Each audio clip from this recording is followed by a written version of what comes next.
বাংলাদেশে তেলের সংকট থাকার কারণে আমাদের কি করুণ অবস্থা হয়েছে দেখেন।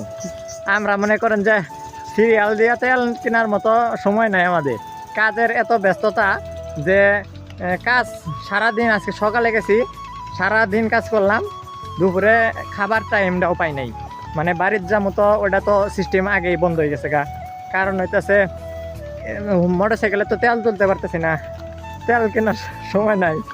এই জন্য আর কি মোটর সাইকেল বাদ দিয়ে আমরা এখন যন্ত্রপাতি নিয়ে এই যে চড়া দিয়ে হাঁটতেছি, মানে রাস্তাঘাট দিয়ে যাওয়ার সময়ও নাই। মানে শর্টকাটের একটা রাস্তা বাইসা নিছি আমরা। আর এত দূর হাইটা মনে করেন যে বাড়িতে যেয়ে দুপুরে খাবার খাওয়া, এটাও একটা বিশাল একটা প্যারা। এই জন্য আমরা সব বাদ দিয়ে দিচ্ছি খাওয়া দাওয়া, সকাল থেকে নিয়ে বিকাল পর্যন্ত কাজ করে এই যে বিকালে এখন যন্ত্রপাতি নিয়ে হাঁটা ধরছি। আমি আর চলি। অনেকেই ভাবে তার টানা একটা সাধারণ কাজ, কিন্তু এই কাজটা যারা করে তারাই জানে এটা কত কঠিন কাজ। এটা শুধু তার টানা না, এটা পুরো একটা দায়িত্ব। এই যে দেয়ালের ভেতর দিয়ে তার যাচ্ছে, এই লাইন দিয়েই একদিন আলো জ্বলবে, চলবে ফ্যান, টিভি, একটা পরিবারের পুরো জীবন। একটা ছোট ভুল মানেই বড় বিপদ।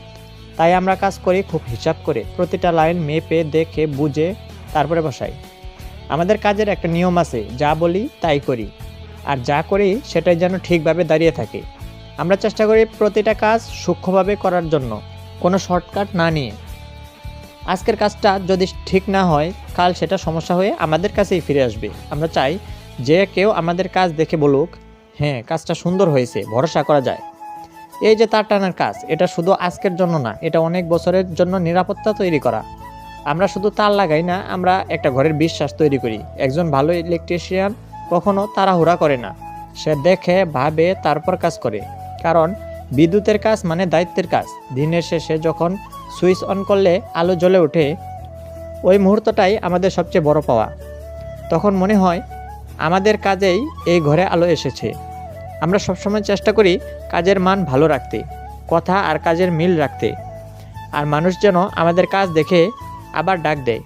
কারণ আমাদের জন্য কাজ মানে শুধু আয় না, কাজ মানে বিশ্বাস, সম্মান আর দায়িত্ব। আপনার যদি নিরাপদ, সুন্দর আর টেকসই ইলেকট্রিক কাজ করার দরকার হয়, তাহলে আমরা আছি, ইনশাল্লাহ নিরাশ করব না।